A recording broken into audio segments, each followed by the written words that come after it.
жүрші қасымда. Сәлем құрметті достар, сұлу кеңес арнасына қош келдіңіздер. Қазір бізде жаз басталды, сол себепті күзгі аяқ киімдерді жинап қою мерзімі басталды. Бүгін мен сендерге күзгі аяқ киімді дұрыс сақтауды көрсететін боламын. Әрине біз күзгі аяқ киімдерді барлығын жуып алу қажет.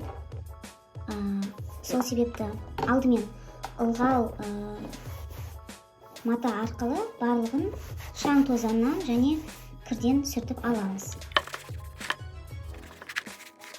Барлық шаңдарды, барлық батпақ, кір болып қалғандардың барлығын міндетті түрде жуып алу қажет. Біз тап-таза болу керек аяқ киіміміз, сол себепті мұқият тазалап аламыз.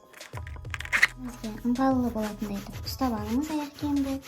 Және әсіресе егер де осындай тігістері болатын болса, сол жерлерді де жақсы етіп сүртіп алу қажет. Замок тұрған жерді де жақсы етіп сүртіп алыңыз.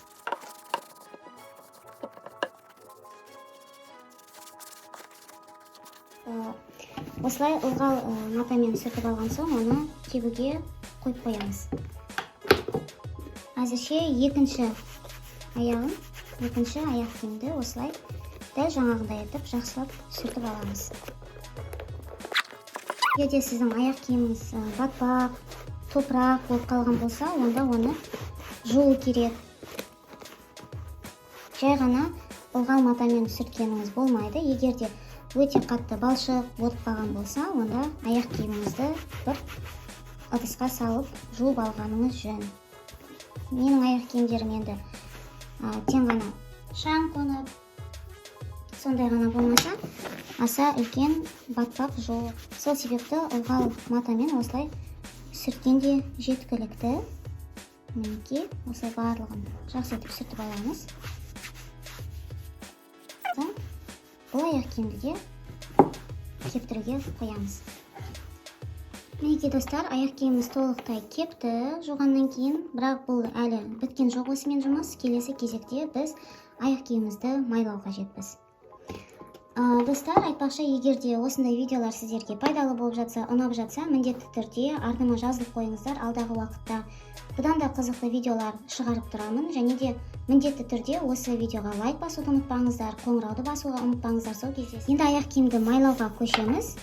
Ол үшін кез келген майлайтын губканы аламыз да, сөйтіп аяқ киімімізді майлай бастаймыз. Аяқ киімді осылайша егер де бақылап, күтіп, тазалап, жинап қоятын болсаңыздар, ол өзінің жалпы аяқ киім ұзаққа сақталады, түрі де жақсы сақталатын болады. Және де келесі жылы аяқ киім шығарған кезде де өзіңізге өте ыңғайлы болады, себебі барлық аяқ киімдеріңіз тап-таза, кигенде де өзіңізге жақсы болады. Мінекей, осылай толықтай жақсы етіп майлап шығамыз аяқ киімімізді. Мұрын жағын әсіресе жақсы етіп майлап қояйық. Достар, әрине де майлаған кезде де көп майдың қолдану қажеті жоқ. Осындай губкалар өте ыңғайлы қолданған, себебі майда аса көп шығармайды, қажетті мөлшерде ғана шығарып отырады. Міне қараңыздаршы қалай аяқ киіміміз жылтырлап кетті. Енді екіншісінде осылай майлауға кірісеміз.